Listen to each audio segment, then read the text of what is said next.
You're always contrasting what you want to happen with what you think is happening. They're both models. And wherever there's a deviation, wherever what you want to happen isn't going on, then you feel anxiety, curiosity as well. You're impelled to explore. But anxiety is the thing that comes up first. And the larger the magnitude of the unexpected occurrence, the greater the amount of anxiety. One of the things we're going to try to determine in the course is how you can understand how large a disruption a given unexpected event is. Because, you know, minor, well, I think, let's go back to this other diagram for a second. Here's a way of looking at it. So let's say you're going somewhere, and you have 3 plans to get there. And this plan doesn't work, so that means it produces an outcome that isn't what you envisioned. And this plan doesn't work. It produces an anomalous outcome as well, but this plan does work. Well, that's no problem. I mean, those are pretty minor league disruptions. All you do is you keep the same vision of yourself and the same vision of the future. You just switch between plans. But you're really in trouble if none of your plans work, or if someone messes around with your representation of this or this.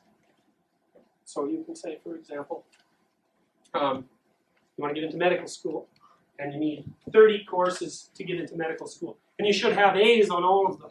And you get a B+ on one course. Okay. Well, you still have all these other courses. That's not such a big deal. It's a minor league disruption. It causes you a certain amount of anxiety and produces a certain amount of exploratory behavior. Perhaps you might go to the professor and say, why is it that I got this B+ when I was expecting an A? And don't you know what that's going to do to my vision of the ideal future? And so on and so forth. That's one sort of disruption. You're a bit anxious, but hey, you have 29 other courses. It's not such a big deal. Now, instead, you write the MCAT, and you score in the 15th percentile. Well, now you're in trouble. Because you have a vision of yourself. You think this is your version of the unbearable present. You're not a doctor. That's a pain in the neck. But you're a potential doctor. You have the intellectual resources at your disposal, and the educational background, and the familial push, perhaps, to make you into a doctor.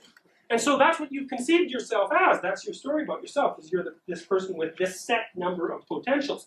And you also have a vision of where it is that you're going. Well, the MCAT score comes back and you're in the 15th percentile.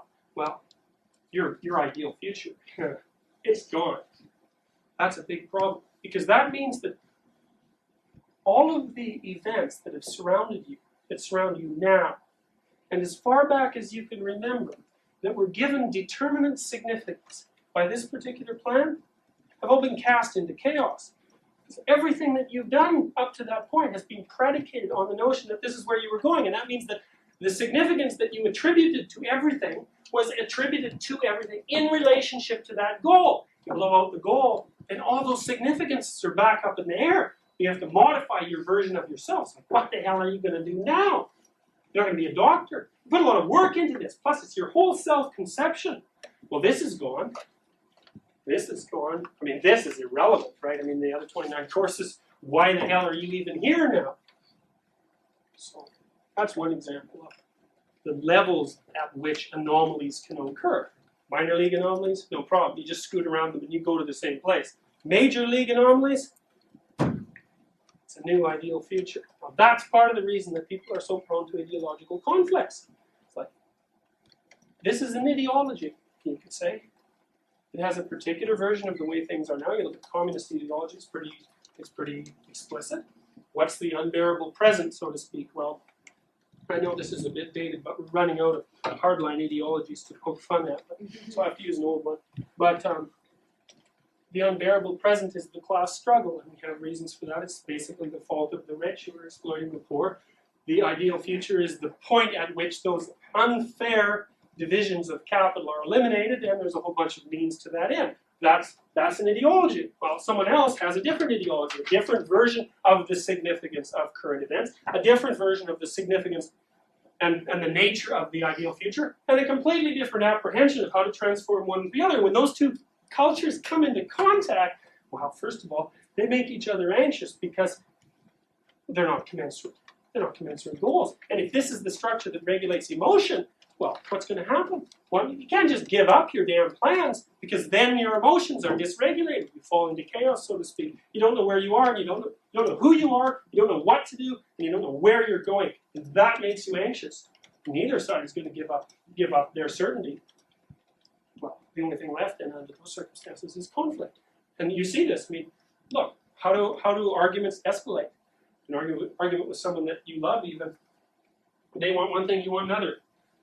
You discuss it, you're not getting anywhere. Your temper's raised because the abstract discussion isn't helping. Finally, you give up. Maybe you move to violence to solve your problem, to hammer out the story, so to speak. You can do that by oppressing the person who has a different viewpoint.